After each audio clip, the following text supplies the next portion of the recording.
You can't pour from an empty cup, and before you give love to anybody else, you have to truly love yourself. And I think the easiest way to love yourself as a man is to be proud of yourself. And to be proud of yourself, you have to decide who you want to be inside of the metaverse, inside of the matrix. You have to decide the character you want to be and try your best to achieve it. Why do you think people struggle with being proud of themselves?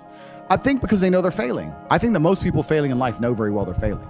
And it doesn't matter what avatar you decide to absorb or who you decide to be. You can decide to be it, and you know true in your heart if you're giving 100% of your energy towards becoming it or not. Doesn't matter if you want to become a famous musician, doesn't matter if you want to become a bodybuilder, doesn't matter if you want to become a pro fighter, doesn't matter what you want to be, you know in your heart if you're actually trying. You have to decide what you want to be and try and become it.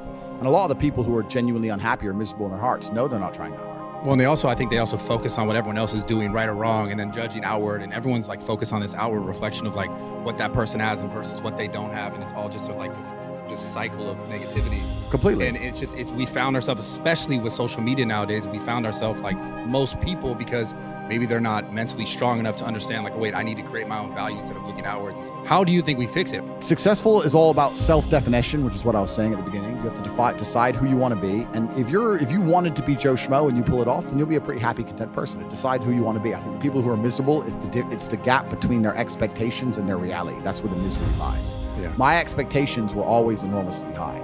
Even when I was a nobody, I knew I had to be filthy rich and a kickboxer. At the age of 15, I knew that if I'm the kind of guy that if I raise my voice, people are going to care. I'm not going to be the guy who starts shouting and everyone thinks it's funny. I know I'm going to be the kind of guy who's genuinely a formidable opponent in all realms of human endeavor. I know I'm going to have money. People who are miserable are the people who don't try hard enough to obtain it, because I actually believe, and this is another thing I'll say, I believe the universe is very giving.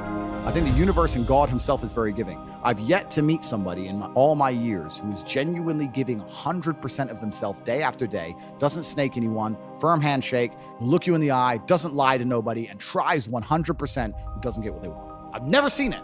Every single person who doesn't have what they want, there's something in their story that doesn't quite add up. I've yet to see some guy who, have you ever seen a guy who eats right and trains his ass off and never misses a gym session, ever not grow? It's just, that's the way the universe works, right? So if you're truly about it and you're truly trying your absolute best, you're gonna do it. And that's what I believe. I believe the universe is extremely giving. So when I meet somebody and they go, I really wanted this and I don't have it, I say, you didn't really want it. All like the successful people, most successful people in the world, would you say that all of them have like something in common in the sense of like some sort of hardship in their life? It's not... I mean, trauma is extremely important. And this actually goes back into answering the first part of your question, which is interesting. There's a study I read about stress. And it was saying that stress has a placebo effect attached to it, because the placebo effect is extremely powerful. So they found some of the most stressed people in the world, and they split them into two groups. And they're all equally stressed. They all have a bunch of cortisol in their blood. People who believed that stress was bad for you and that stress can hurt you, and they believed those media articles, were dying earlier. They were having heart attacks and having stress-related illnesses. The people who believed the opposite, who just said, stress is part of being successful. I like stress. When I feel stressed, I do my best. It makes me anxious. It turns my brain on. I like being stressed. Lived longer than average. Point is, the same drug, how you look at it and how your body anticipates it, how you feel about it, affects the real world results. Which goes back into what you were saying earlier about the jealousy. You're saying people look on social media and they get jealous and it demotivates them. That's because they decide to be demotivated by it. Do you know what happens when I get jealous of somebody? I fucking beat them. If I look at somebody who has something I ain't got, I will take it from them by hook or by crook. Love it. I wish someone could make me jealous. It's hard now. I got everything. I wish I could look at somebody and go, fucker, I'm gonna beat you. Would you say jealousy is the #1 bark for motivation? Well, I don't think motivation is a real thing. I don't believe in motivation as a concept. I think discipline is real, and I also think discontentment is real. And I don't think it's possible for anybody to stay in a scenario where they're truly uncomfortable. If you fall asleep on your arm and your arm really starts to hurt, even in the deepest sleep, you're gonna wake up and move your arm. If you sit there and your life has been in a rut for 7 years, you are semi-comfortable in that rut. Sure, there's days you're pissed off. Sure, you're semi-annoyed by it. But there's also days where you just play video games, eat pizza, and you're kind of cool with it and it's no big deal. If you were truly unhappy and uncomfortable and discontent with your scenario, you wouldn't be in it. So I don't believe there's anybody who's truly... When I was broke, I couldn't sleep. I'm not saying that, please understand me. When I was broke, I couldn't sleep.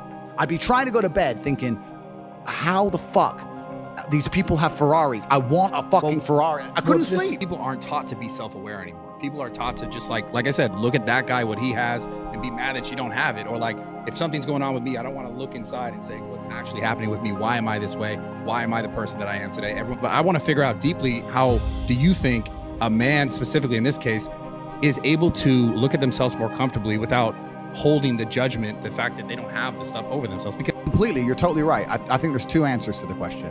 One, I think a lot of it came from chess, because chess is the most ruthless game on the planet. And what chess will teach you, chess teaches you that if you lose, at some point you made a mistake. It doesn't matter if it's the smallest mistake. It doesn't matter if you just took too long to think to make the right move and you ran out of time on the clock. At some point you fucked up for you to lose that game. It's 100% accountability with no luck. That's what's so important about learning chess. That's the first thing. And the second thing is, you need to, as a man, adopt the mindset that absolutely everything that happens to you is completely and utterly your fault, whether it's good or bad. Most men don't have that. When the Matrix was attacking me and they were destroying me, when they're calling up my exes trying to get fake fucking charges on me and put me in jail, when they closed my bank accounts and I used $10, $11 million, when they banned me across all social medias and lie about me, when they harassed my family, I'm sitting there going, this is my fault.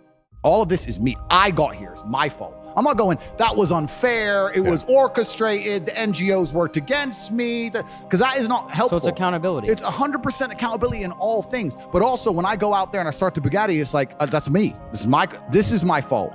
The car is my fault, and the big house is my fault, and everything that ever goes wrong is my fault. And the failures. Yeah, absolutely. You have to take complete and utter accountability for everything. You can't make excuses ever. Yeah. There's never an excuse. And you're right. People try and put things on the outwards on the outside.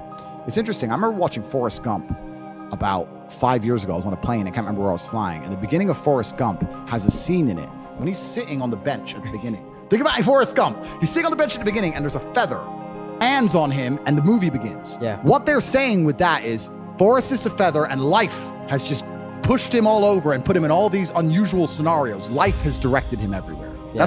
That's what it's saying. Sure. And if you're going to be the guy and you're going to allow life to happen to you, and you're not going to happen to life, then you're at mercy of the wind. Perhaps it might work out okay, but it might not, right? So you have to be the guy who goes, okay, the wind's blowing in this direction. Fuck them. I'm doing this. You have to come to life. You can't let life come to you, because if you let life come to you, then you're going to be living inside of a matrix and a system which is designed not for you to live your best life. It's designed for you to comply. How do you think men can build more confidence in like deciding their life instead of just letting it be decided for them? Yeah, so they have to take absolute responsibility, which is the first thing. The second thing, they have to get competence, and competence is going to allow you to have confidence. You're not going to be good at shit if you're bad at shit. You have to be good at things. You're only going to be confident at things if you're good at things. I know what I'm good at and what I'm bad at. So you have to go out there and take risks, and you have to make mistakes, and you have to risk it all. And once again, this comes down to competition. I think competition is such an important thing in the masculine world. I grew up in the chess world, and I went into the fighting world. It was all extremely competitive. It's competition driven. You can't make excuses. If I sit here and say I lost a fight, cool, you lost a fight. But I lost a fight, but my gloves, when they were wrapped up, my hand was hurting, and then they excuses. Like, you have to understand that excuses don't matter. Nobody cares. Life's binary. Winners or losers, and you just have to take absolute responsibility for it. People are so caught up when things happen. This is why this happened to me, because of this, because of my childhood, because of my past trauma, because of my life, whatever. Yeah. But people are so not taught to like look inwards and go towards those things. Well, I think playing victim is it's an easy way out. Yeah. It's a laziness. It's an easy way out. It's a good excuse, and it also makes you feel better about yourself. Me and my brother have another thing we do. We do this all the time. If either of us are ever complaining about anything, we shut each other up and say, do you want therapy? Because if you don't want therapy, what are you talking about? The main reason people complain about things is to get a dopamine rush, right? I'm unhappy, but if I sit there and I complain about it and you give me a little bit of sympathy, I feel better. Dopamine. That's why they're complaining, for dopamine. If someone comes to me and complains about something, the best thing I can do for them, because I'm a philanthropic, nice man, because I'm Mr. Nice, is tell them to get fucked. I don't care. Shut up. A lot of this comes down to your social circle. Because there's a whole bunch of guys out there whose friends accept excuses. If your friends will allow you to make excuses, you're going to make excuses. If your family let you make excuses, you're going to make excuses. You're going to complain and feel better. You got to be around killers who don't accept that shit. If me and let's say me and 3 friends, there's 4 of us, and we all decide to do 10,000 push-ups a day, and all of us do them except one, there's no words inside the human language, there's no sentence you could possibly construct, no matter how compendious or concise or how intelligent the man is, that will allow us to forgive him for failing. You don't accept excuses. That is it.